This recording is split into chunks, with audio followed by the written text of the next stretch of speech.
আমার আম্মুর সাথে যখন আমার ঝগড়া হয়। গোলামের ঘরে গোলাম, ফুংটার ঘরে ফুংটা। আমারে তুই জ্বালায়া খাইতাছিস ফুংটা। গোলামের ঘরে গোলাম, শয়তানের ঘরে শয়তান, বান্দর বান্দর একটা। বান্দরটারে জন্ম দিছি, কুজাতিরে জন্ম দিছি, কুজাতিরে একেবারে বাপটার মতো কুজাত হইছস তোরা। বাপের মতো কুজাত হইছস, আমারে জ্বালায়া পুইরা বাইচ্চা খাইতাছস।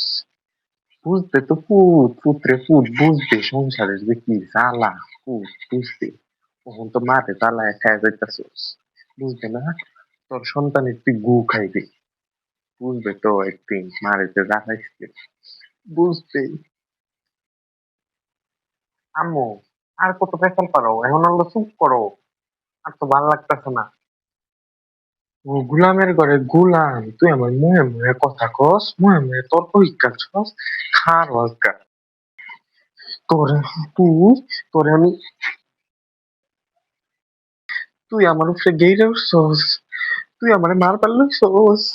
আজকে ঈদের দেওয়ার লাগতো তোর লেগে। তুই আমার মার পারলে কারো।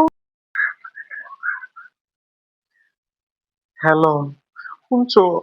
তোমার ফুতে আজকে আমার মার পারলইছে, গেইরে উঠছে, আমার ধরে মারতো, বেদবি করছে। আমি গেছিলাম চিৎকার দিতাম, আর উপরে গেইরে উঠছে, আমার বাড়িতে ধরে মারতো। আর আজকে দেখিস কি করে, আইতাছে তোর বাপ। আল্লাহ আল্লাহ, সব দোষ কে লেগা আমার উপরে পড়ে, আল্লাহ সব দোষ কে লেগা আমার উপরে পড়ে।